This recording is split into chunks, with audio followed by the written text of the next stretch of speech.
अच्छी तरह जानते हैं विष्णु कि मैं और महादेव एक दूसरे के बिना अधूरे, ना वो मेरे बिना जी सकते हैं और मेरा जीवन उनके बिना संभव नहीं है। ये भूल आपसे हुई है विष्णु, आपसे हुई है विष्णु, आपसे हुई है विष्णु, और अब आपको ही इसे सुधारना होगा, और अब आपको ही इसे सुधारना होगा। ये कैसी विचित्र मांग है गुरुदेव? ये वरदान मांगकर तो ससुर ने स्वयं को अमर करने का उपाय कर लिया था।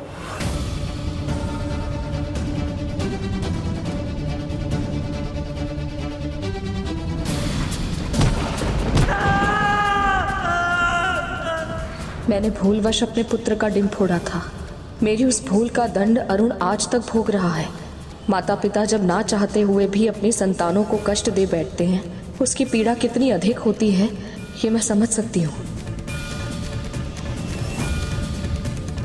तो फिर ये उन असुरों की कैसी भक्ति थी जो अपने ही भगवान को इतना बड़ा कष्ट दे रही थी? प्रभु तो सब जानते थे गुरुदेव, फिर भी ऐसा वरदान क्यों दिया उन्होंने? क्योंकि वो भोलेनाथ हैं देव। उनके लिए सब एक समान, देव दानव, मनुष्य गंधर्व, भूत पिशाच, पशु पक्षी, कभी किसी में कोई अंतर नहीं किया उन्होंने। उनके लिए सब उन्हीं की संतान है। और जब कोई एक संतान घनघोर तपस्या करके अपने पिता से कुछ मांगती तो वो उसे देने में विवश हो ही जाते।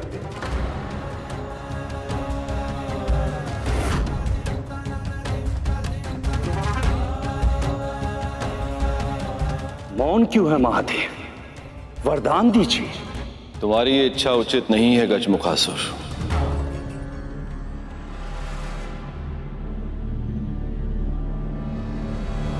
परंतु तुम्हें तुम्हारी तपस्या का फल अवश्य प्राप्त होगा।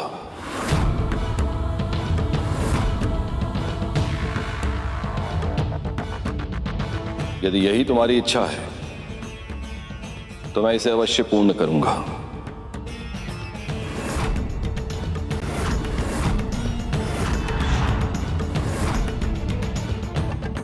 महादेव की जय हो। धन्यवाद महादेव। स्मरण रखना, ऐसा असाधारण वरदान मांगकर तुमने अभूतपूर्व शक्ति प्राप्त कर ली है, जिसकी सहायता से तुम किसी का भी दमन कर सकते हो, किसी पर भी शासन कर सकते हो।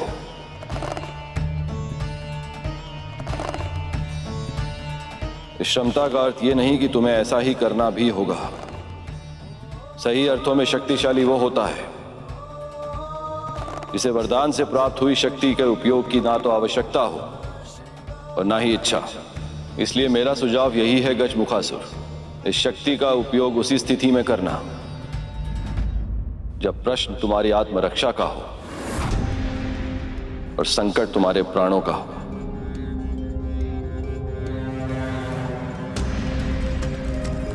मैं स्मरण रखूंगा महादेव।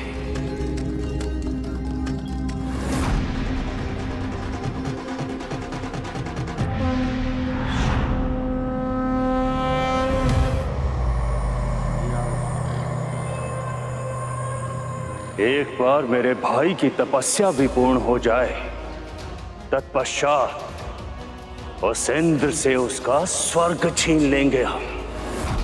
ओम नमः शिवाय। गजमुखासुर और गजासुर ओम नमः शिवाय। शासन करेंगे स्वर्ग पर। ओम नमः शिवाय। ओम नमः शिवाय। ओम नमः शिवाय। महादेव गजमुखासुर को वरदान देने के बाद जब कैलाश लौटे तो उन्हें पता चला मां पार्वती तपस्या करने के लिए कैलाश से दूर चली गई ताकि उनकी तपस्या में कोई बाधा ना आए। ये सुनकर उनके मन का उत्साह फीका पड़ गया। वो जानते थे पुत्र कामना के लिए किए जाने वाले व्रत को पूरा करने में समय लगेगा और देवी पार्वती के बिना महादेव को कैलाश सूना लगने लगा।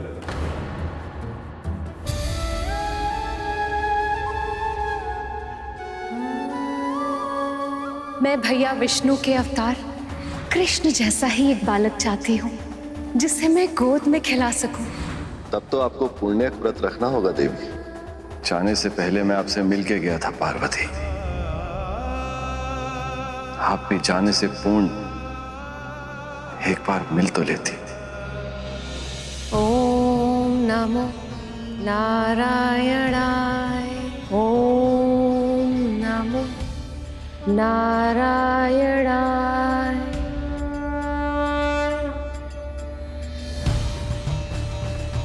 ओम नमो नारायणाय।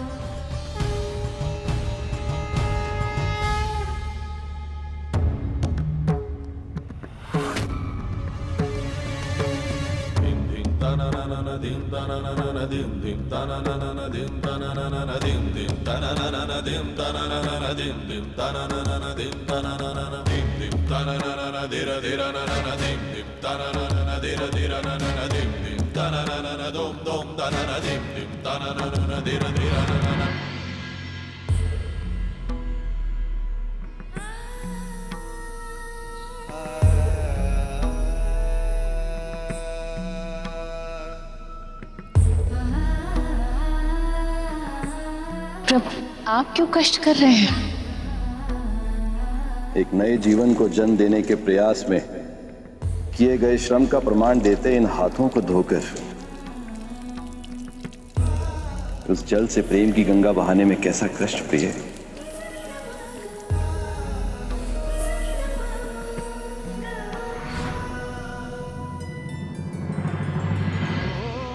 हे प्रिय, आपसे विरह के कारण यह प्रकृति भी उदास है और इसी प्रकार मेरा मन बहुत विचलित हो रहा है। ओम नमो नारायणाय। ओम नमो नारायणाय।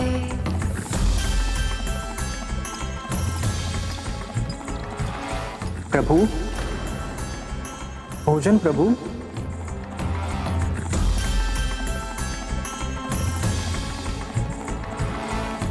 भूख नहीं है नंदी।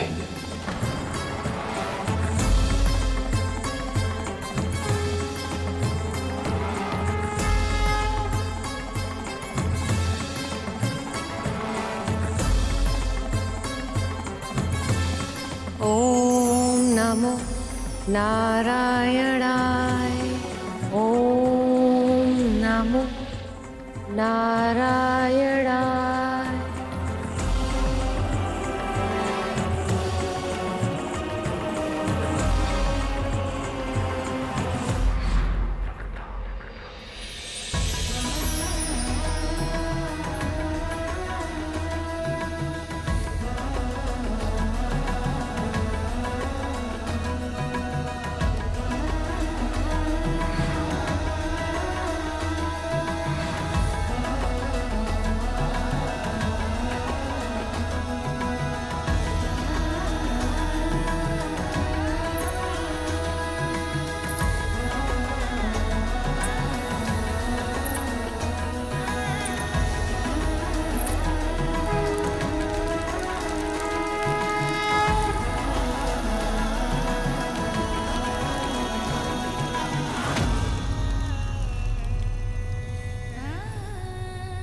प्रिय, प्रिय, प्रिय, प्रिय।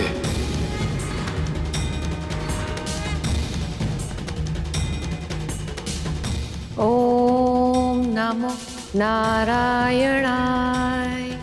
ओम नमो नारायणाय। ओम नमो नारायणाय। ओम नमो नारायणाय। ओम नमो नारायणाय। बहन पार्वती,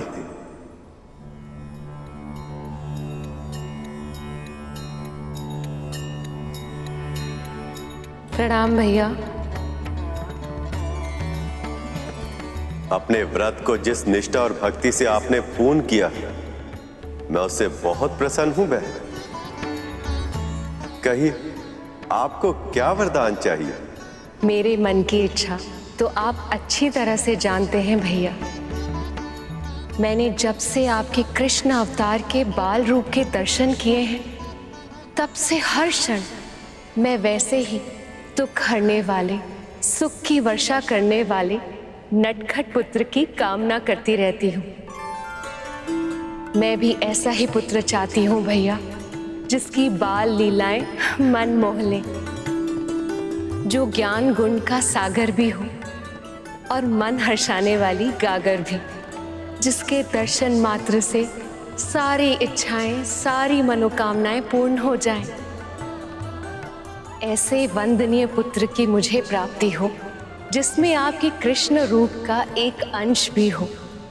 यही वरदान चाहती हूँ भैया।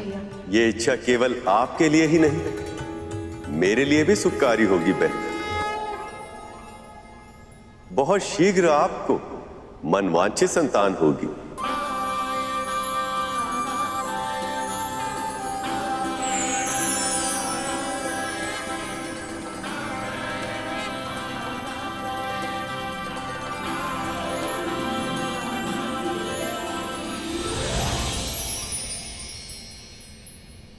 मेरा व्रत पूर्ण हुआ महादेव। अब हमें ऐसा पुत्र प्राप्त होगा जो हमारे जीवन को अंतहीन प्रसन्नता से भर देगा। मुझे आभास है प्रभु, मेरे बिना आपने इतने समय तक विरह के क्षण कैसे काटे होंगे, पर अब मैं आपके पास आ रही हूँ प्रभु। बहुत शीघ्र आपके दर्शन करूंगी मैं। पार्वती वापस आ रही। नंदी, सुना तुमने? आज बहुत समय बाद मैं इतना प्रसन्न हुआ हूं। देवी पार्वती कैलाश वापस आ रही। और यही नहीं, एक और शुभ समाचार भी है। देवी पार्वती का व्रत सफल हुआ। अब शीघ्र ही सखा विष्णु के काना अवतार जैसा एक बहुत ही नटखट, बहुत ही मनोहर शिशु कैलाश पर्वत पे भी खेलेगा। प्रभु, आपको बहुत बहुत बधाई। मुझे इन सभी शिवगणों को, समस्त कैलाश को, समस्त विश्व को बहुत बहुत बधाई। मुझे स्मरण है प्रभु, जब मैंने श्री कृष्ण के बाल रूप के दर्शन किए थे, वो कितने मनमोहक लग रहे थे। मेरा तो मन था कि उन्हें अपनी पीठ पर बिठाकर पूरा दिन यहां से वहां घुमाता रहूं। और अब मैं बिल्कुल ऐसा ही करूंगा प्रभु। मैं उस नन्हे बालक के साथ बहुत खेलूंगा, उसके लिए गाना भी गाऊंगा, बिल्कुल ऐसे ही आनंद मग्न होके उसके साथ नृत्य भी करूंगा।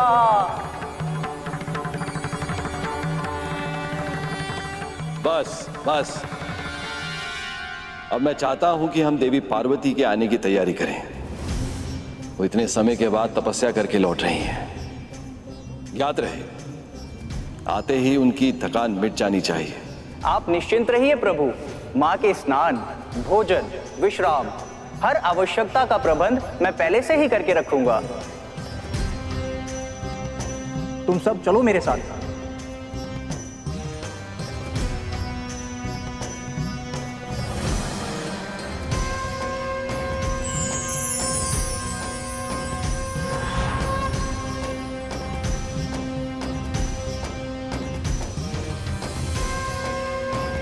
शीघ्र आइए पार्वती। प्रतीक्षा का एक एक क्षण और भी अधिक भारी लगने लगा है। ओम नमः शिवाय। ओम नमः शिवाय। ओम नमः शिवाय। ओम नमः शिवाय। मुझे गजासुर के तप को पूर्ण करने जाना ही होगा। शिवाय। ओम नमः शिवाय। ओम नमः शिवाय। ओम नमः शिवाय। ओम नमः शिवाय।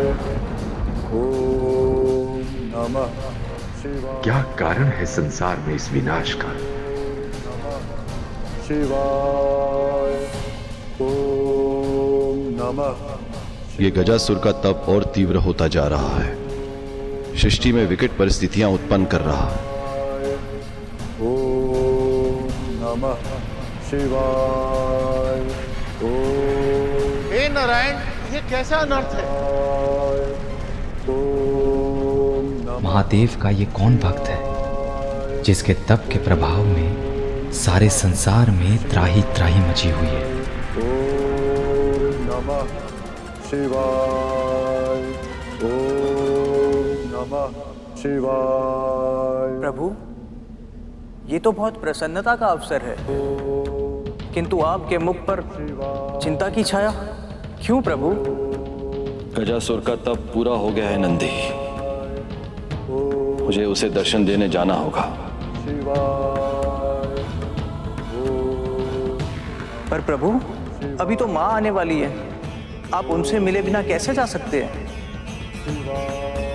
उनसे मिलने की आतुरता तो मेरे मन में भी बहुत है नंदी।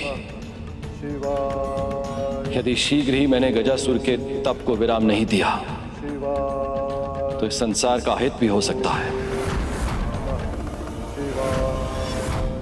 ओम नमः शिवाय।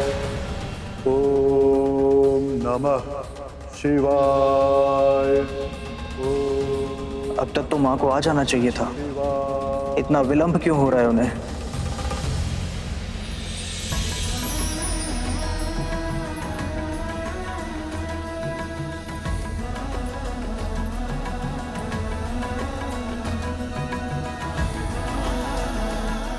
महादेव को ये फूल बहुत पसंद है, उनके लिए ले जाती हूँ। उन्हें देखकर वो प्रसन्न हो जाएंगे। ओम नमः शिवाय।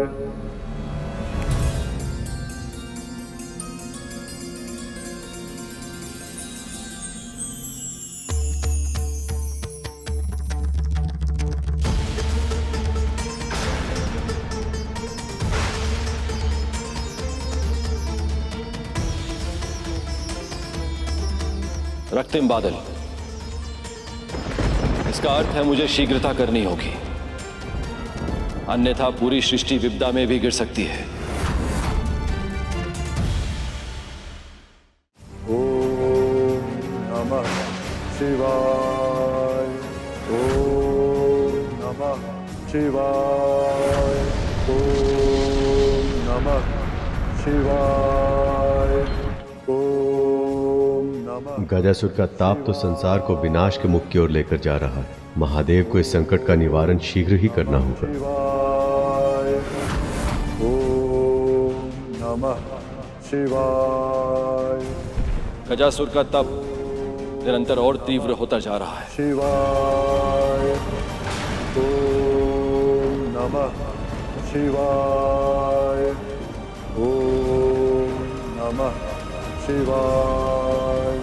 ओम नमः शिवाय। इस सृष्टि के हर प्राणी की तरह वो भी मेरी ही संतान है। मैं इस तप के भीषण ताप से उसे और झुलसने नहीं दे सकता, अर्थात मुझे जाना ही होगा।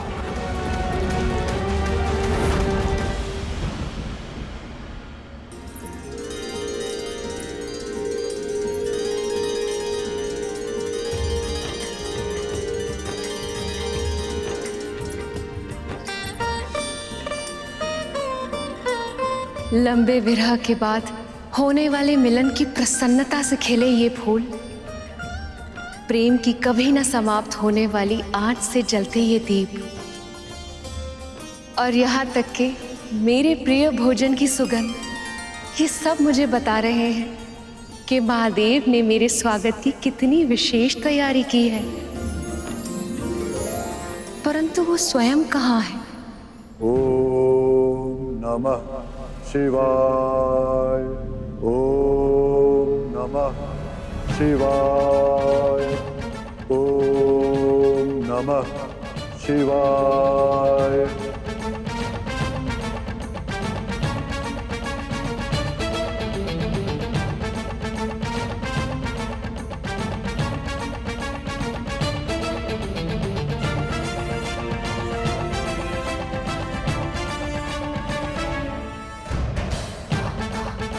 शिव पार्वती एक दूसरे को मिल नहीं पाए क्योंकि उन्हें ज्ञात नहीं था कि ये विरह बहुत ही लंबा होने वाला है।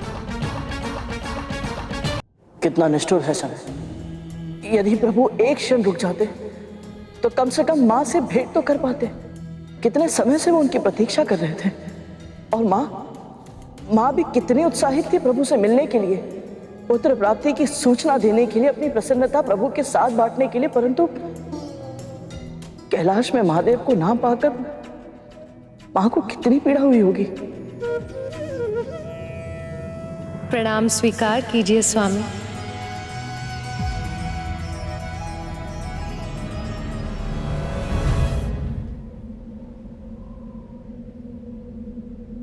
ये कैसी लीला रच रहे हैं आप। कैलाश का कण कण मुझे बता रहा कि आप मेरी प्रतीक्षा में व्याकुल थे, परंतु अब जब मैं यहाँ आ गई तो आप मुझे अपने दर्शन नहीं दे। ऐसा क्यों प्रभु? कहाँ हैं आप? यहाँ देवी पार्वती प्रभु महादेव से मिलने की प्रतीक्षा कर रही थी और उधर गजासुर ने अपने भाई के साथ महादेव से वरदान लेने का प्रण किया था। चाहे कुछ भी क्यों ना हो जाए, महादेव को वहां से जाने मत देना। महादेव तो भोले, वो हमारी बात मान लेंगे, किंतु विष्णु वो बहुत चालाक है। यदि उसे पता चला तो वो हमारी योजना को भी असफल कर सकता है। उसने पहले भी हमारे साथ छल किया था। हो सकता है कि महादेव एक बार लौट जाए तो उन्हें पुनः पकड़ने का अवसर मिलना असंभव हो जाए। इसीलिए किसी भी मूल्य पर उन्हें अपने उदर में बसने के लिए विवश करना होगा गजासुर। और यदि तुमने ऐसा किया तो तुम अमर हो जाओगे और हम दोनों भाई संसार के सबसे शक्तिशाली असुर बन जाएंगे और तीनों लोकों का शासन हमारी मुट्ठी में होगा। नंदी, महादेव कहाँ है? कैसे बताएं माता को कि प्रभु भक्त को दर्शन देने गए हैं। नमः शिवाय। ओम नमः शिवाय। ओम नमः शिवाय। ओम नमः शिवाय। ये रखते माँ आकाश, ये तीव्र वेग से चलती आग, ये तो अशुभ के संकेत। ओम नमः शिवाय।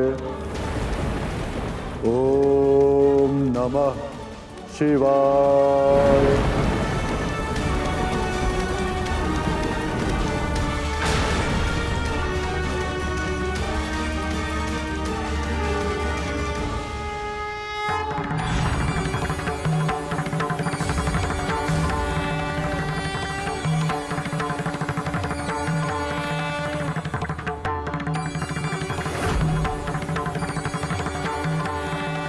महादेव,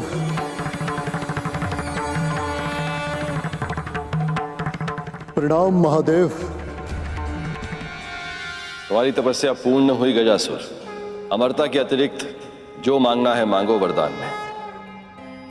मुझे आपसे 2 वरदान चाहिए महादेव। पहला तो ये कि मेरे तन से निरंतर ऐसी अग्नि निकलती रहे जिसके कारण कोई भी देवी देवता, सुर, गंधर्व, मानव, दानव, ऋषि मुनि कोई भी मुझे छू तक ना पाए।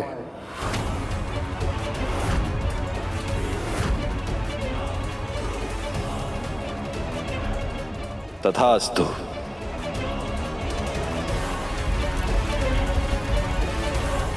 और मेरी दूसरी इच्छा यह है महादेव कि आप मेरे उदर में निवास करें।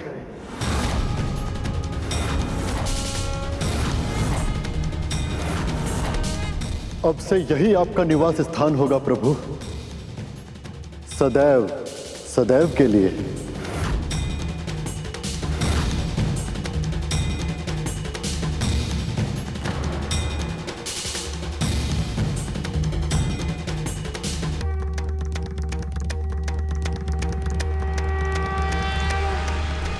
उसने ऐसा वरदान मांगने के बारे में सोचा भी कैसे गुरुदेव? ये संपूर्ण सृष्टि महादेव के उदर में बसती है, इसीलिए तो माँ पार्वती ने हलाहल को प्रभु के कंठ के नीचे जाने से पहले ही रोक दिया था। यदि प्रभु ही किसी के उदर में चले गए तो इस सृष्टि का तो सर्वनाश हो जाएगा। महादेव ने भी गजासुर को यही समझाने का प्रयास किया, परंतु विनाश के समय बुद्धि साथ छोड़ देती है गरुड़। तो क्या वो असुर महादेव के मना करने के बाद भी नहीं माना? फिर क्या हुआ गुरुदेव?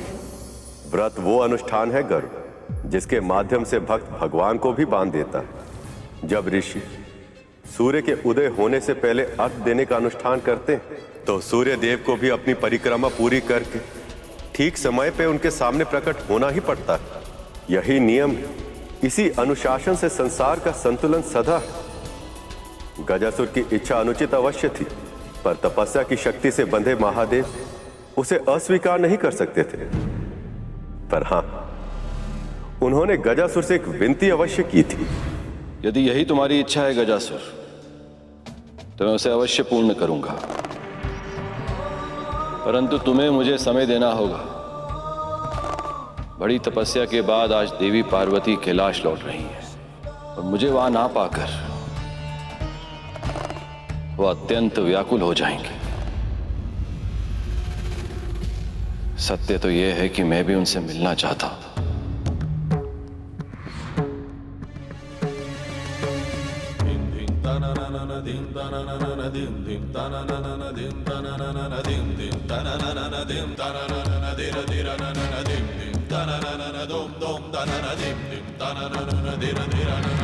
भले ही मेरा मिलन एक क्षण का ही क्यों ना हो, भले ही उनसे मिलने के उपरांत मुझे यहां तुरंत लौटना पड़े। पार्वती शक्ति है मेरी।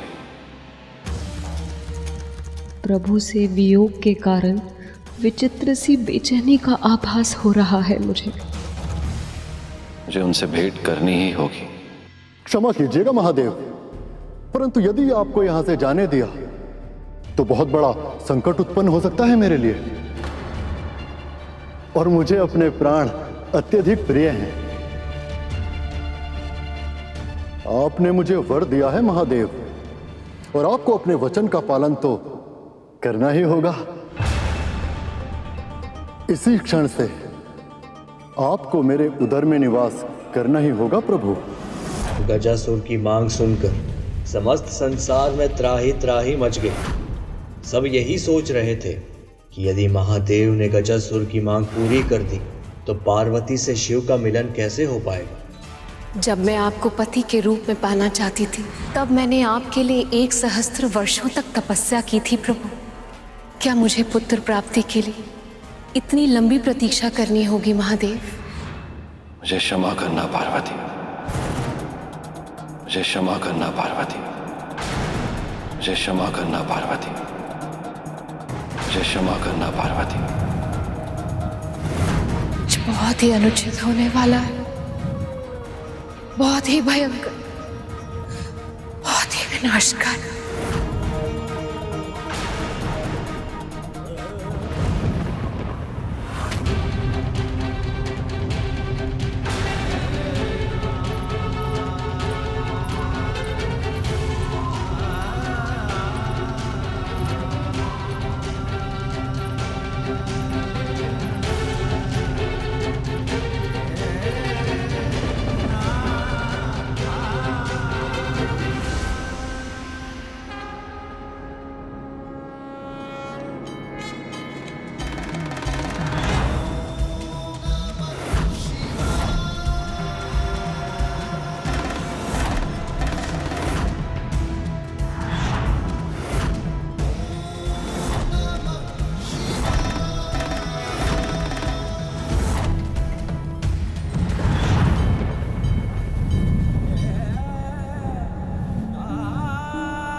नंदी जी, माता को ये क्या हो रहा है?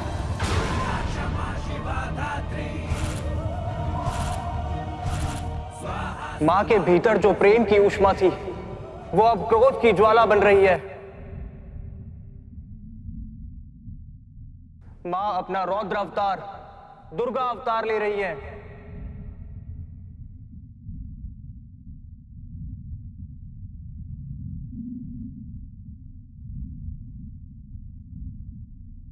यदि इन्हें रोका नहीं गया तो समस्त संसार को नष्ट होने से कोई नहीं बचा सकता।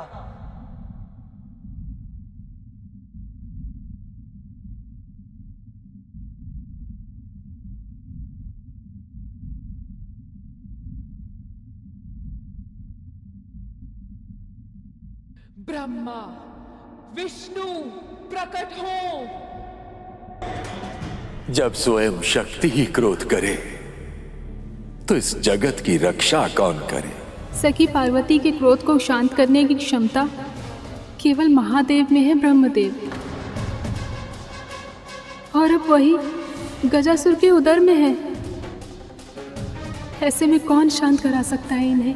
मैं नहीं जानता मैं इन्हें शांत कैसे करूंगा। हम सब साक्षी हैं। जब महादेव को देवी पार्वती का विरह सहना पड़ा था तो सभी प्राणी त्राही त्राही कर उठे थे। ऐसा तांडव हुआ था कि यह संसार विनाश के द्वार पर आ खड़ा था। देवी पार्वती भी महादेव की अर्धांगिनी है, उनकी शक्ति है। इसलिए जब इन्हें क्रोध आएगा तो वो क्या करेंगे ये मैं भी नहीं जानता।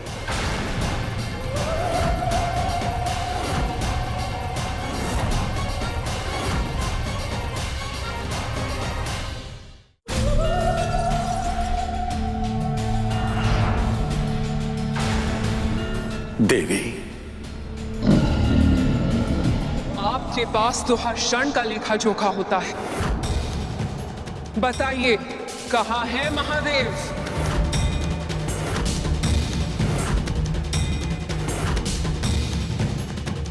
गजासुर ने भोलेनाथ से वरदान मांगकर उन्हें विवश कर दिया है देवी, और लिंग रूप में परिवर्तित करके अपने उदर में बसा लिया है।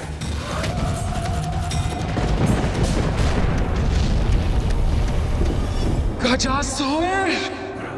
गजासुर! गजासुर!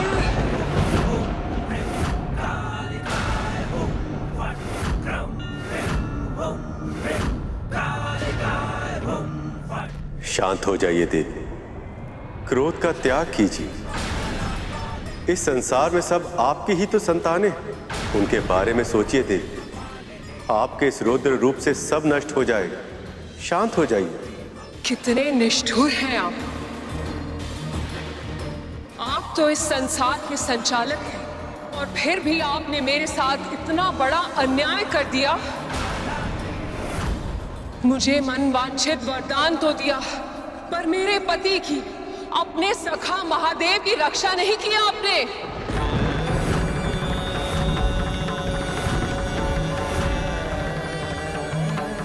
आप अच्छी तरह जानती हैं देवी, भक्त और भगवान के बीच में कोई नहीं आ सकता, मैं भी नहीं।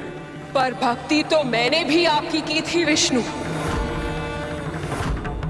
और आप मेरी भक्ति से प्रसन्न भी हुए थे। फिर मेरी इच्छा के विरुद्ध ये अवरोध कैसे आ गया? आप अच्छी तरह जानते हैं विष्णु कि मैं और महादेव एक दूसरे के बिना अधूरे। ना वो मेरे बिना जी सकते हैं और मेरा जीवन उनके बिना संभव नहीं है।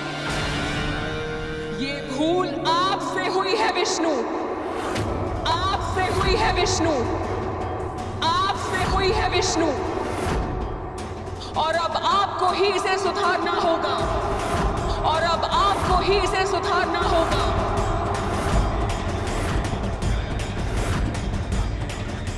महादेव को वापस लेकर आना होगा आपको।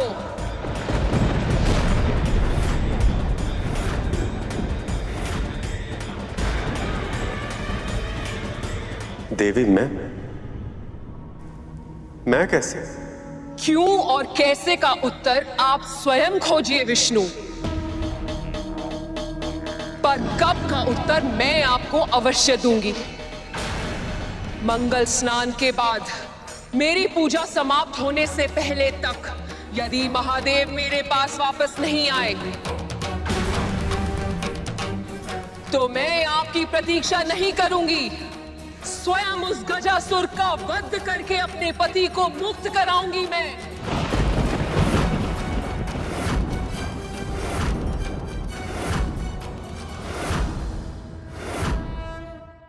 पर स्मरण रखिएगा, यदि मुझे ये करने के लिए विवश होना पड़ा तो समुद्र सूख जाएंगे,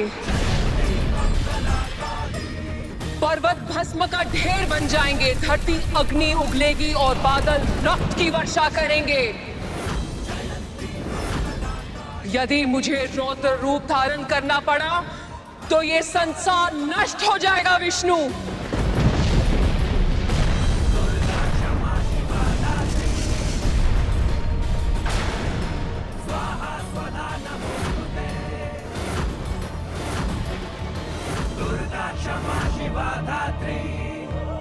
और ये आप भी जानते हैं कि मेरे उस अवतार के क्रोध पर महादेव की अतिरिक्त और कोई नियंत्रण नहीं पा सकता, स्वयं मैं भी नहीं।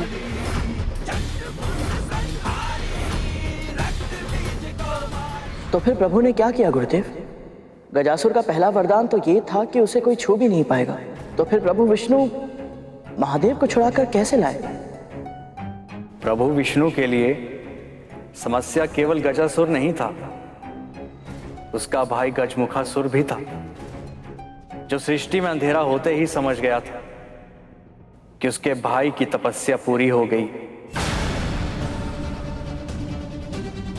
और अब वो अपनी शक्तियों का प्रयोग करने के लिए स्वतंत्र है। संसार पर ऐसी भीषण विपदा आ पड़ी थी जो ना तो किसी ने कभी देखी थी और ना ही सुनी थी। प्रभु विष्णु और ब्रह्मदेव के पास इन दोनों समस्याओं में से किसी का भी समाधान नहीं था और समय उनके हाथों से सूखी रेत की तरह फिसलता जा रहा था।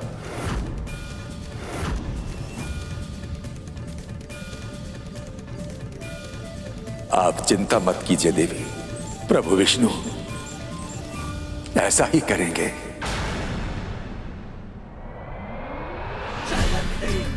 हाँ देवी, जो आवश्यक होगा वो सब करूंगा, पर महादेव को वापस अवश्य लेकर आऊंगा, समय से पहले और किसी भी मूल्य पर।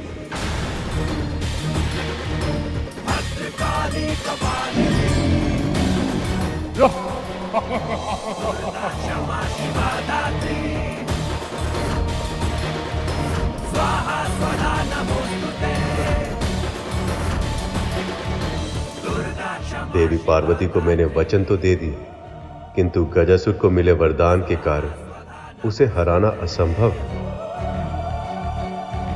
पर यदि देवी पार्वती के मंगल स्नान के पूर्ण होने से पहले मैंने अपना वचन पूर्ण नहीं किया तो इसका परिणाम पूरे संसार को भोगना पड़ेगा। प्रभु विष्णु और ब्रह्मदेव के पास इन दोनों समस्याओं में से किसी का भी समाधान नहीं था और समय उनके हाथों से सूखी रेत की तरह फिसलता जा रहा था,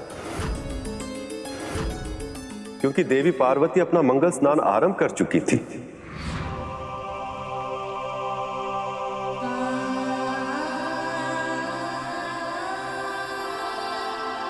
भक्त की पुकार सुनते ही दौड़े चले गए महादेव। मैं मानती हूँ कि तपस्या का मान करना महत्वपूर्ण होता है, परंतु एक पत्नी की प्रेम का सम्मान करना भी तो आवश्यक है। उन्हें आभास था कि मैं आने वाली हूँ, फिर भी एक क्षण नहीं रुक पाए वो। और ना ही किसी ने उन्हें रोका। इस पूरे कैलाश पर ऐसा कोई नहीं है जिसे मेरी भावनाओं की चिंता हो, जिसके लिए मेरी इच्छाओं का मान रखना महत्वपूर्ण हो।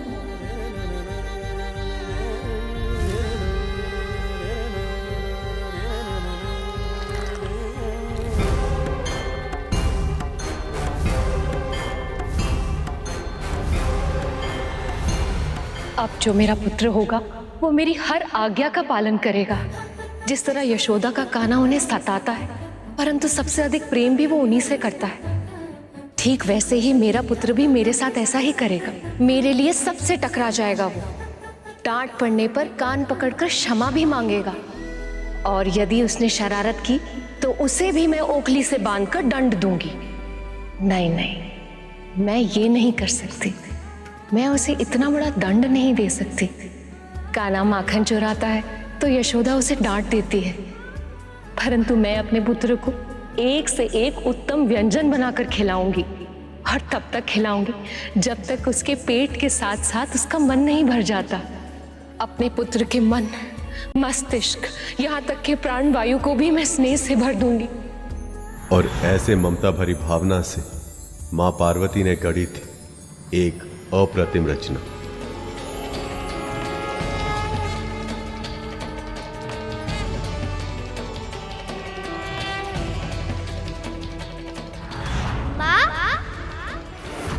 अभी जो मैंने अनुभव किया, क्या था वो? माँ? माँ?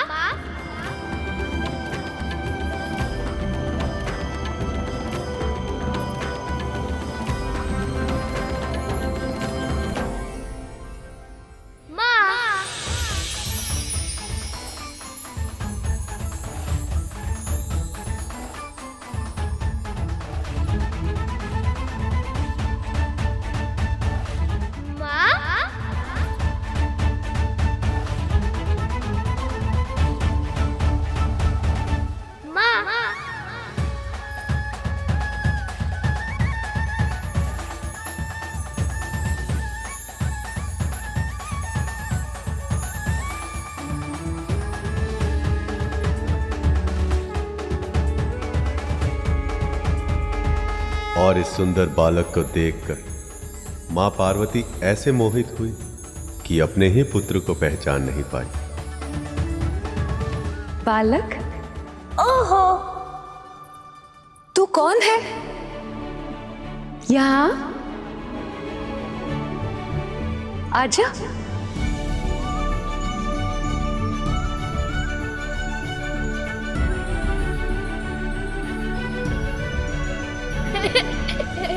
अरे बालक, रुक तो। अरे बता तो कौन है तू? अपने नन्हे नन्हे पगों से यूं ठुमक ठुमक के मेरे हृदय में ही प्रवेश कर लिया तूने तो।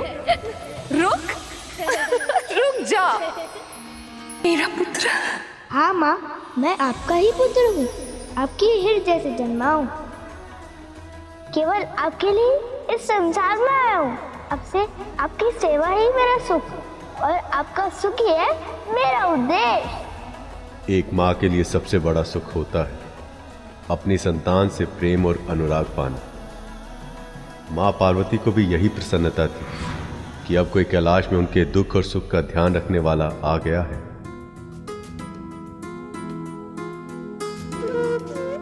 माँ और पुत्र का मिलन तो सदैव ही सुखद होता है, तो फिर आप सभी माँओं की आंखों में आंसुओं का आभास क्यों हो रहा है मुझे? यही तो इस संबंध की विशेषता है गरुड़। वैसे तो देवी पार्वती शक्ति स्वरूपा है, महादेव के साथ अर्ध नारीश्वर है, अपने आप में हर तरह से संपूर्ण। किंतु जब एक स्त्री मां बनती, अपनी संतान को अपने वक्ष से लगाती, तो उस समय उसे जिस पूर्णता, जिस सुख का आभास होता है, वो केवल एक मां ही समझ सकती है। इस पूरे संसार में एक स्त्री का अपनी संतान को जन्म देने से अधिक सुंदर, अधिक अलौकिक और कुछ भी नहीं कर। और गणेश तो केवल और केवल देवी पार्वती से ही उत्पन्न हुए थे। पर महादेव का क्या हुआ? वो तो अपने पुत्र के जन्म के समय ही उपस्थित नहीं रह पाए। हाँ गुरुदेव, प्रभु विष्णु ने तो वचन दिया था कि माँ पार्वती के मंगल स्नान के बाद उनकी पूजा समाप्त होने से पहले वो महादेव को ले आएंगे। तो फिर उन्होंने अपना वचन पूरा कैसे नहीं किया? गरुड़ सही प्रश्न पूछ रहा है। यही जिज्ञासा और इसका उत्तर ही गरुड़ को वो ज्ञान देंगे जिससे उसको भविष्य में लाभ होगा। गणेश का जीवन हर मनुष्य के लिए मार्गदर्शक होता है और यही ज्ञान गरुड़ का भी मार्गदर्शन करेगा मेरा वाहन बनने में। प्रभु विष्णु के साथ साथ ब्रह्मदेव, देवराजेंद्र, नंदी, श्रृंगी और अन्य शिवगण भी इसी पहेली में उलझे थे जब अपने प्रभु की समस्या का समाधान करने के लिए देव ऋषि नारद वहां आए। नारायण नारायण। महादेव को अपने उदर में बसाकर गजासुर स्वयं को अमर समझने लगा है प्रभु, और उसने घोषणा की है कि अब वो तीनों लोकों का स्वामी है। आज अपना राज्याभिषेक कर रहा है वो, जिसमें उसने स्वर्ग की अप्सराओं और गंधर्वों को गायन के लिए आमंत्रित किया है। यदि देवराज ने इस आमंत्रण को अस्वीकार कर दिया तो इसे वो अपनी सत्ता की चुनौती समझेगा और कल ही स्वर्ग पर आक्रमण कर देगा। नारायण नारायण। प्रभु, यदि ऐसा हो गया तो स्वर्ग को बचाना असंभव होगा, क्योंकि जब तक उसके उदर में महादेव विद्यमान है उसे हराना संभव ही नहीं है। प्रभु, अब हम क्या करें प्रभु? जिसे आप समस्या समझ रहे हैं देवराज, वही तो अवसर है। यदि गजासुर चाहता है कि कला का प्रदर्शन हो तो अब ऐसा ही होगा।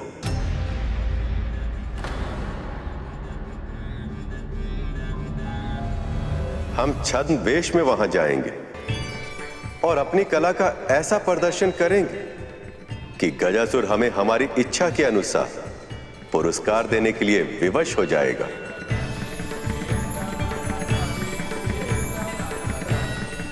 आपकी योजना अद्भुत है, अद्भुत है प्रभु, अद्भुत।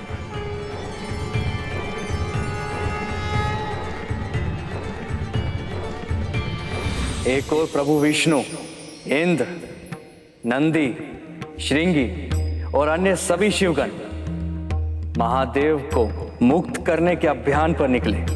वहीं दूसरी ओर वैकुंठ में देवी लक्ष्मी और देव ऋषि नारद को मां पार्वती की हंसी का स्वर सुनाई दिया। जब उन्होंने कैलाश की ओर देखा तो चकित रह गए। रुक जा। मां, मैं जो समझ रहा हूं क्या वो सत्य है? पूरी तरह सत्य है देवर्षि। इस बालक ने सखी पार्वती के हृदय से जन्म लिया है।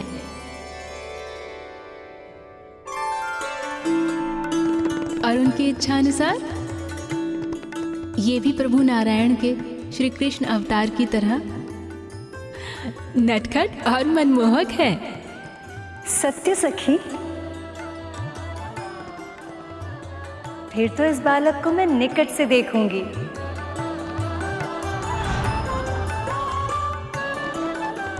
इससे भेंट की इच्छा तो मेरे मन में भी है।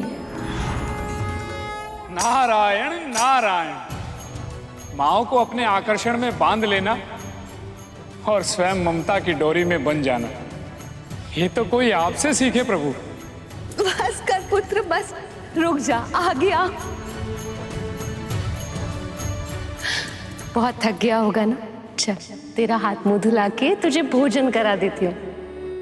बहुत भूख लगी होगी ना? पुत्र को भूख लगी है, क्यों उससे पहले माँ को कैसे पता चल जाता है?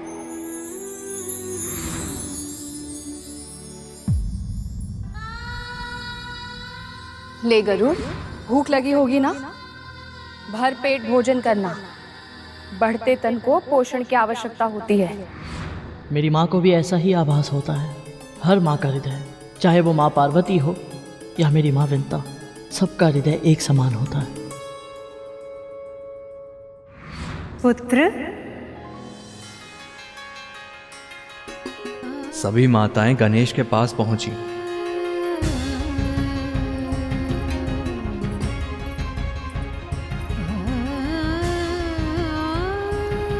माँ का हृदय पुत्र के उदर से जुड़ा होता है। जब पुत्र को भूख लगती है ना, माँ का हृदय अशांत हो जाता है। फिर माँ को ज्ञात हो जाता है कि पुत्र को भूख लगी है। समझे? बात तो आपने अच्छी कही, पर अब है कौन? अरे पुत्र, ये आपकी प्रिय मामी जी हैं, देवी लक्ष्मी। प्रणाम करो। प्रणाम मामी जी। सदा समृद्ध रहो।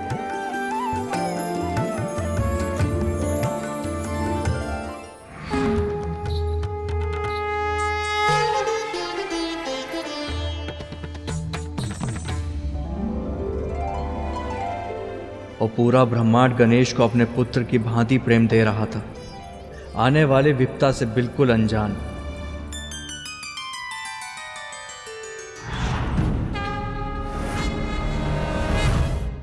आप सब कौन है?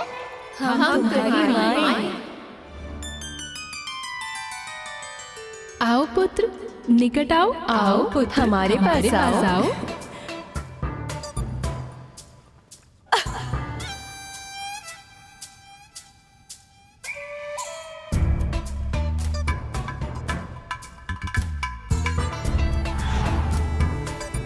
तो कैलाश में ऐसा कोई आ ही गया।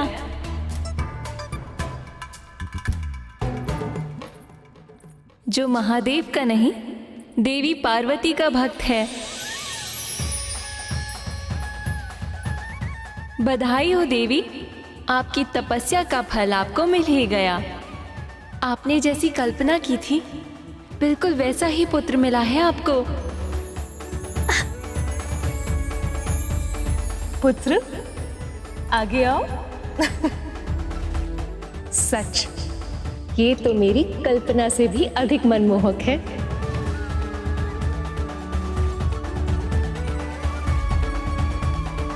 उस बालक ने न केवल देवी पार्वती बल्कि सभी माओं का मन मोह लिया। उधर प्रभु विष्णु कथावाचक का छद्म वेश धारण करके देवराज इंद्र, नंदी, श्रृंगी और अन्य शिव गणों के साथ गजासुर की राजसभा के निकट जा पहुंचे। माता पार्वती से किया वचन निभाने और महादेव को गजासुर के उदर से निकालने। वो देख रहे हैं आप सब, वही है गजासुर का स्वर्ण महल।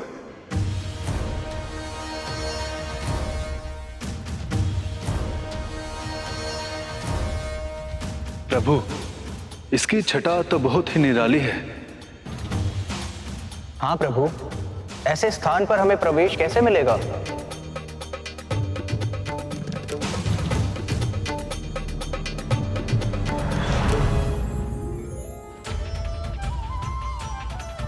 विलक्षण प्रभु, विलक्षण। ये रूप विलक्षण है। बस अब यही आशा है प्रभु कि जिस कार्य की सिद्धि के लिए ये रूप धारण किया है वो पूरा हो जाए। हम महादेव को निश्चिंत ही मुक्त कराएंगे।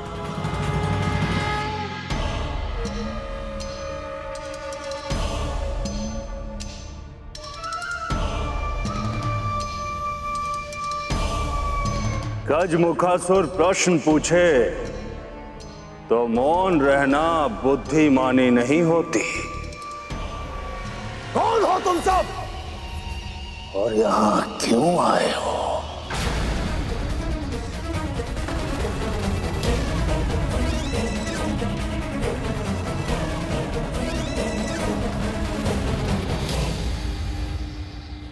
हम महादेव को मुक्त कराने आए, किंतु ये बात तुझ मूर्ख को समझ नहीं आएगी गजासुर। हम सब कथावाचक हैं महाराज। भोले भंडारी महादेव के गुणगान करके अपना जीवन यापन करते हैं। जब हमने सुना कि यहाँ महादेव के सबसे बड़े भक्त का अभिषेक हो रहा है तो हमें लगा कि यहाँ महादेव की जीवन की कथा शिव कथा कहने से अधिक सौभाग्य और क्या हो सकता है। जो दिख रहा है वो है नहीं, और जो दिख नहीं रहा वो छुपा हुआ है। तुम सब आए तो एक साथ हो, किंतु तुम एक नहीं हो, अलग अलग हो। तुम सब अलग अलग हो, एक दूसरे से बिल्कुल अलग। कहीं इसने हमें पहचान तो नहीं लिया?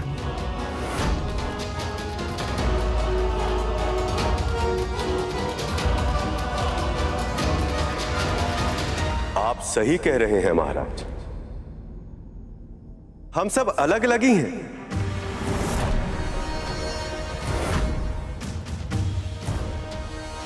यदि हमें कुछ एक समान है तो वो है महादेव के प्रति हमारा प्रेम, हमारी शिव भक्ति।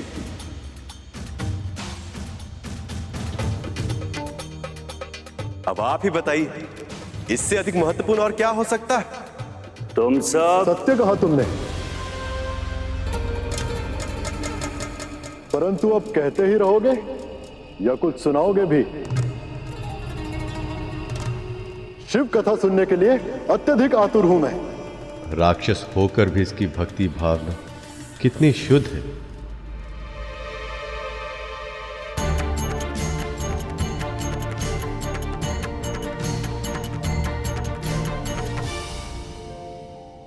बड़ा विचित्र जग का शासन, बड़ा विचित्र विधान। समाप्त हो जब एक कथा, आरंभ हो दूसरा गान। पर जग की माया में डूबा जो, वो ये देख ना पाए। संदेश यही इस कथा का, जो अब ये वाचक सुनाए। पिता दक्ष ने अपमान किया सती पति का, महायज्ञ में नहीं बुलाया, रखा ना आसन पशुपति का। सती स्वामी का देख निरादर, यज्ञ अग्नि में भस्म हुई। पत्नी रक्षा हित दौड़े शिव पर, पल भर की बस देर हुई।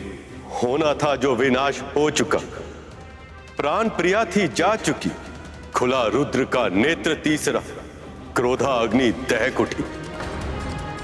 शिव जो कल्याणकारी है संतुलन के साधक। मृत प्रिया को हाथों में लेकर अब थे विनाश को आतुर। जिस सृष्टि में प्रिया नहीं, वो सृष्टि कैसी कैसा जीवन। अब मृत्यु ही बस सत्य बने, अब हो बस तांडव नर्तन। भगवान विष्णु देवी पार्वती को दिया वचन पूरा करने गजासुर तक पहुंच गए थे, परंतु आगे जो होने वाला था उसका आभास उन्हें नहीं था। एक ओर प्रभु विष्णु अपनी योजना को सुदृढ़ कर रहे थे, तो दूसरी ओर मां पार्वती और उनके पुत्र के बीच स्नेह संबंध का सूत्र और भी सुदृढ़ होता जा रहा था। आप सब मेरे पुत्र के जन्म के शुभ अवसर पर मेरी प्रसन्नता को साझा करने आए हैं। इसके लिए मैं आप सबको बहुत बहुत धन्यवाद कहती हूँ।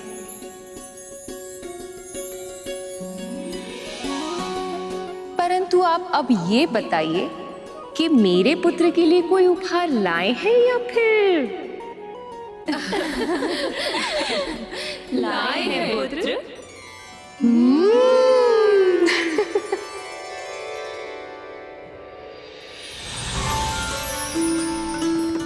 पुत्र, ये सारे वस्त्र आपके लिए हैं। इसमें से जो प्रिय लगे उसे चुन लो।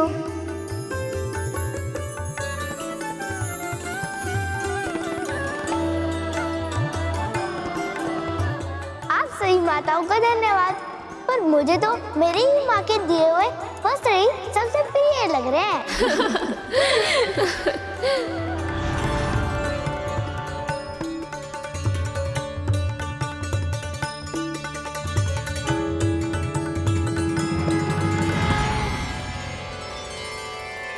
फूलों का श्रृंगार रूप सज्जा के लिए आवश्यक होता है पुत्र। स्वयं चुनो, इनमें से कौन से पुष्प सबसे अधिक प्रिय हैं तुम्हें।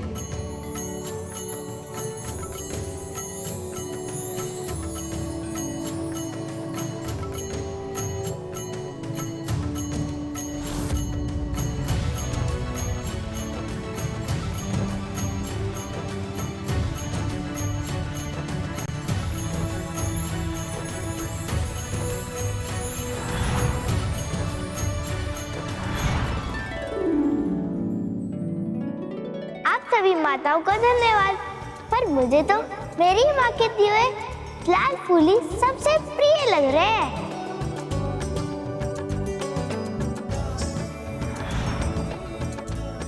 सखियों, पुत्र को ज्ञात है कि सखी पार्वती क्या उपहार देने वाली है, और उस उपहार के सामने ये हमारा उपहार का चुनाव कभी नहीं करेगा।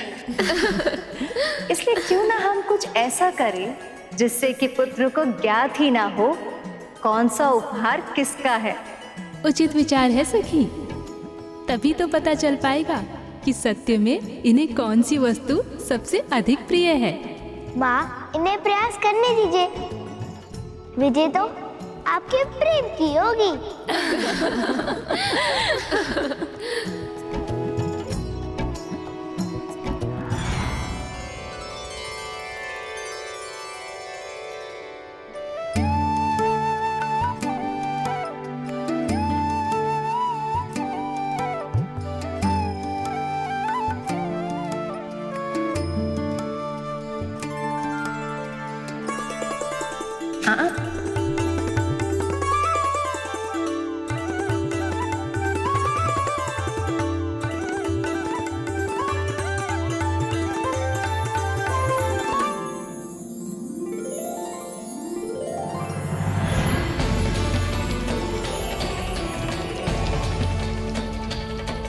ये तो पकवान की सुगंध है।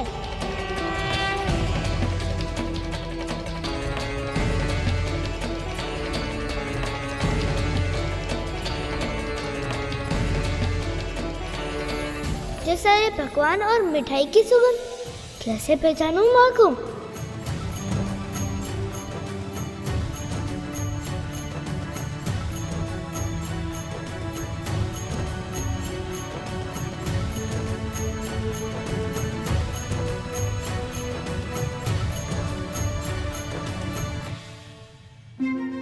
हलवा, गाजर का हलवा, पर मुझे तो मेरी माँ के हाथ के बने हुए ही चाहिए।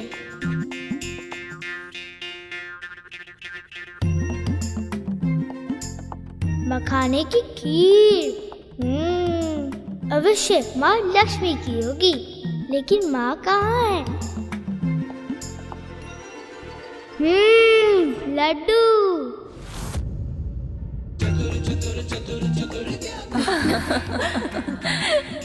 एक माँ और पुत्र का बंधन अनूठा होता है।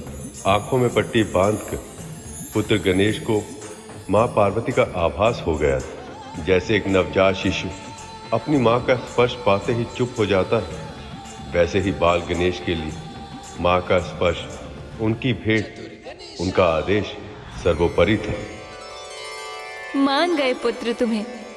तुम्हारी माता के साथ तुम्हारे संबंध सूत्र सच में बहुत प्रगाढ़ हैं। या कहना चाहिए कि तुम अपनी माता के भक्त हो।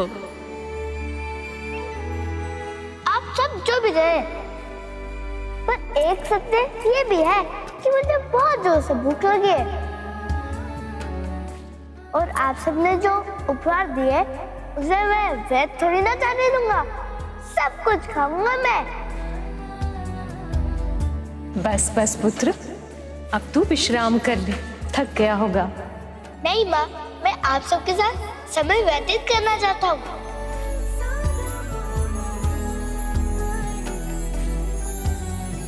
वो थक माँ गई हैं और विश्राम करने के लिए मुझे कह रही हैं। दर्शन देने के लिए आप सभी का बहुत बहुत धन्यवाद, पर अब मेरी माँ को विश्राम करने की आवश्यकता है।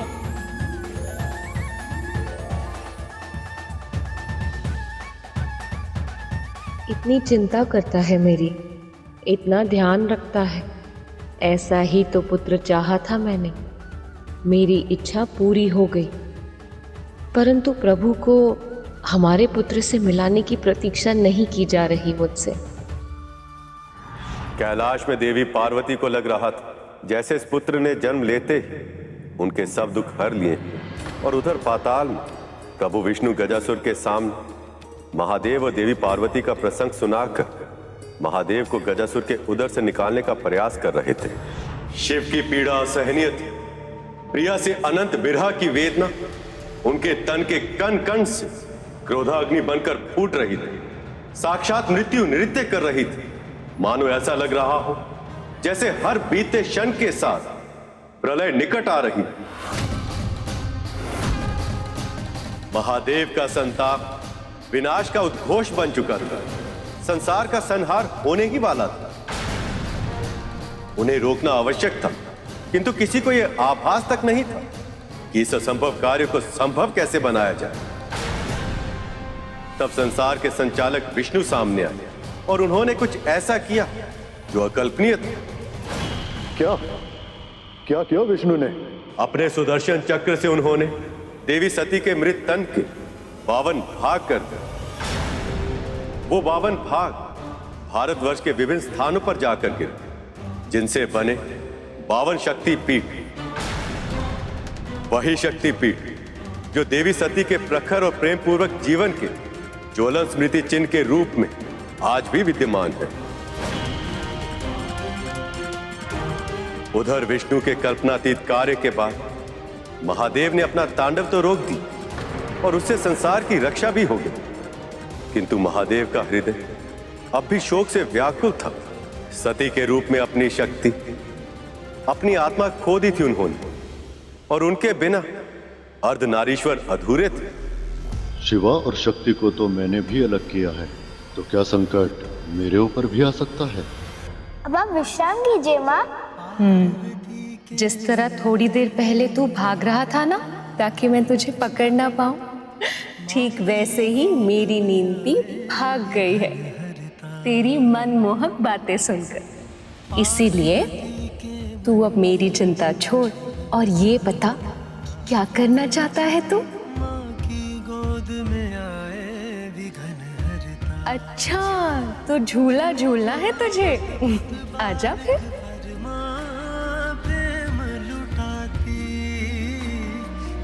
आप बैठिए माँ। अरे अरे पुत्र तो तू है, झूला तो मुझे झुलाना चाहिए, तुझे बिठाकर, नहीं तो तू थक जाएगा ना। आपकी सेवा करके मैं थक जाऊं, ऐसा कभी भी नहीं होगा। नारायण नारायण, आपका पुत्र तो बहुत ही विलक्षण है माँ। ये तो केवल आपके ही सुख के बारे में सोचता रहता है।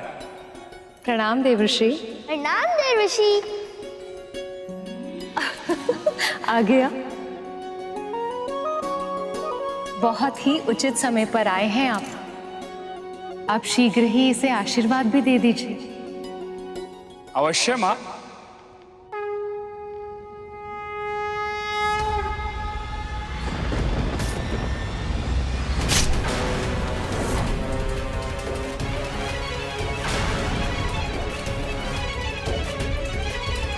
ये क्या आभास हुआ मुझे?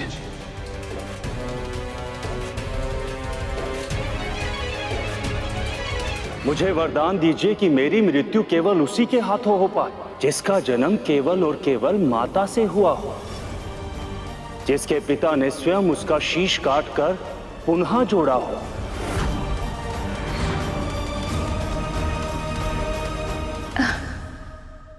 क्या हुआ देवश्री?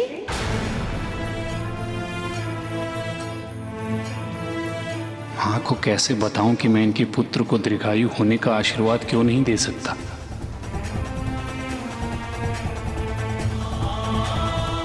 किस सोच में पड़ गए मुनिवर?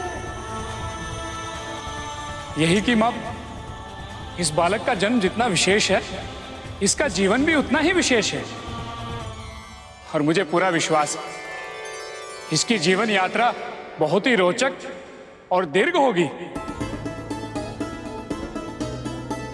नारायण नारायण। अब क्षमा कीजिएगा मां, मुझे जाना होगा।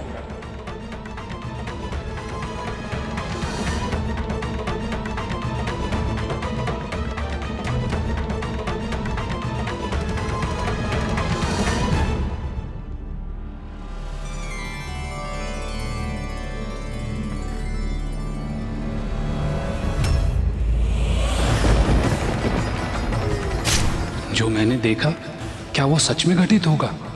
यदि ऐसा हुआ तो माँ की प्रतिक्रिया क्या होगी? ये क्या आभास हुआ मुझे? एक माँ से कैसे कहूँ कि उसके संतान की आयु अधिक नहीं है? अगर ऐसा हुआ तो माँ शक्ति ये वियोग नहीं सह पाएगी। इसके परिणामों की चर्चा किसके साथ करूं? प्रभु नारायण भी अभी अपने लोक में नहीं है।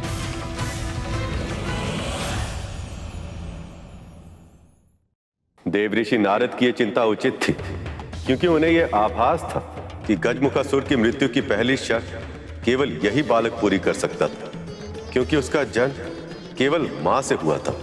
किंतु उसकी मृत्यु की दूसरी शर्त को पूरा कर पाना अभी संभव नहीं था, क्योंकि उनका सिर हाथी का नहीं था, और जब तक महादेव गजासुर के उदर में थे ऐसा हो पाना भी संभव नहीं था।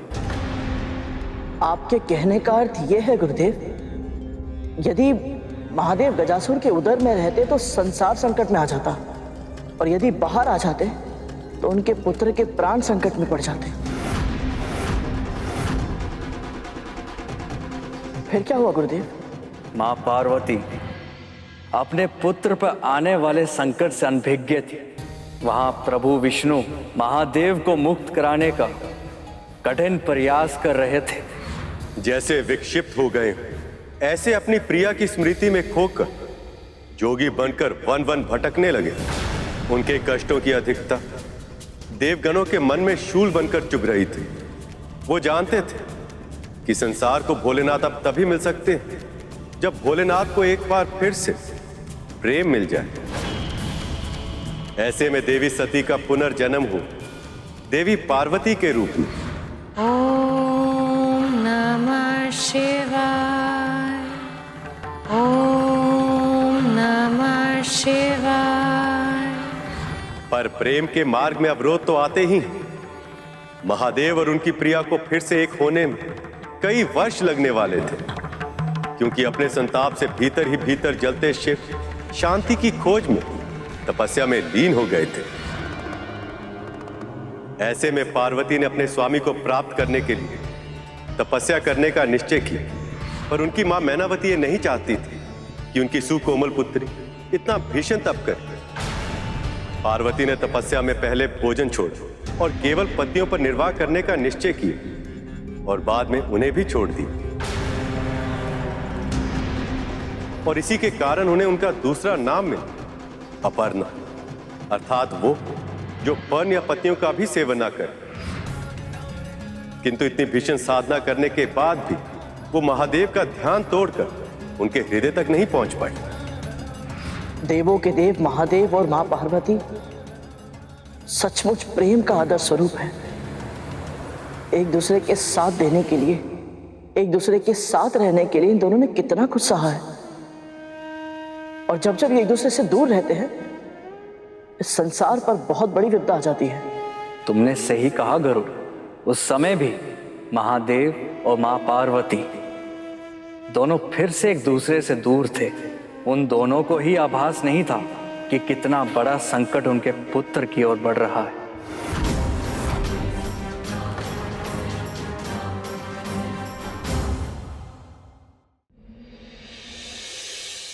बहुत ही सुंदर रूप पाया है उसने, सलोना सा मुख, नटखट इतना कि पूछे ही मत।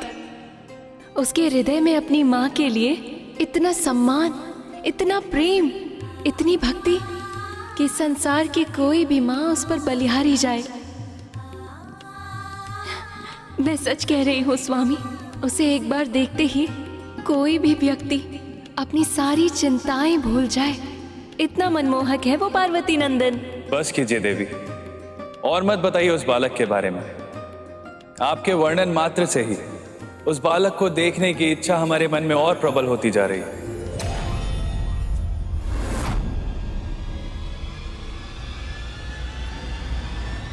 पर देखूंगा तो अनिष्ट हो जाएगा। पर वो तो तब होगा ना स्वामी, जब आप सीधे अपनी दृष्टि उस पर डालेंगे। पर यदि आप किसी वस्तु की ओट से उसे छिपकर देखेंगे तब तो ऐसा कुछ नहीं होगा। परंतु देवी, कई शताब्दियों के बाद ऐसा बालक जन्म लेता है स्वामी। उसके दर्शन करके ही मेरे चित्त को बहुत सुख मिला, और केवल सुख ही नहीं, सत्य तो ये है कि मैंने उसे देखते ही मेरे भीतर ममता का अनुभव किया।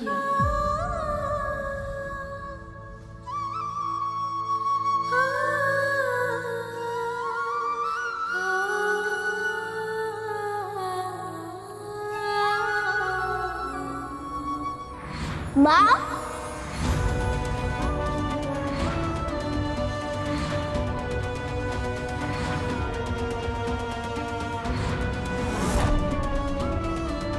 क्या वो बालक सच में इतना गुणवान है? अब तो इनके समक्ष जाकर उसे देखना ही होगा मुझे। शनिदेव के बारे में विख्यात है कि वो सदैव अपनी भावनाओं और कर्मों पर नियंत्रण रखते हैं, अपने कर्मों के परिणामों के प्रति सदैव सचेत रहते हैं, क्योंकि संसार के सभी प्राणियों को उनके कर्मों के अनुरूप दंड देना उनका उत्तरदायित्व है। पर इस बालक के बारे में जानकर वो भी स्वयं को रोक नहीं पाए।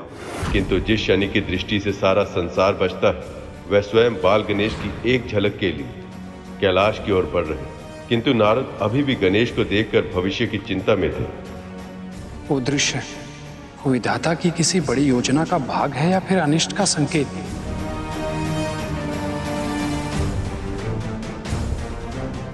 प्रणाम देवऋषि। प्रणाम शनिदेव। आप कैलाश से आ रहे हैं ना? क्या माँ पार्वती का पुत्र सच में बहुत विशेष है? वो संसार के सभी बालकों के गुणों को अपनी कल्पनाओं के सांचे में ढालकर उसका सृजन किया है माँ ने। वो मनमोहक है, सम्मोहक है, मधुर वाणी, विशाल आंखें, लंबी लंबी भुजाएं और उत्तम विचारों की मूर्ति है वो। इस पूरी सृष्टि में भला उस बालक से अधिक विशेष और कौन हो सकता है? देवऋषि की बातों ने मेरा संकल्प और भी दृढ़ कर दिया। धन्यवाद महर्षि। नारायण नारायण।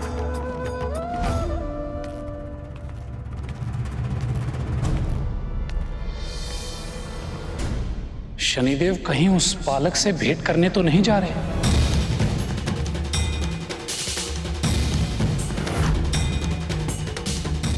क्या उस बालक पे सच में कोई संकट तो नहीं आने वाला है? और मैंने शनिदेव को उस बालक के बारे में बताकर उचित किया या अनुचित?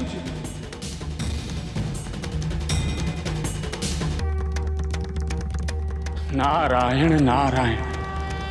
मुझे ये आभास क्यों हो रहा है कि समय का चक्र बहुत तीव्र गति से घूम रहा है और बहुत सारी घटनाएं एक साथ अनेक स्थानों पर आकार ले रही हैं। ये स्थिति कोई सामान्य स्थिति नहीं हो सकती। निश्चित ही कुछ बहुत बड़ा होने वाला है। पर क्या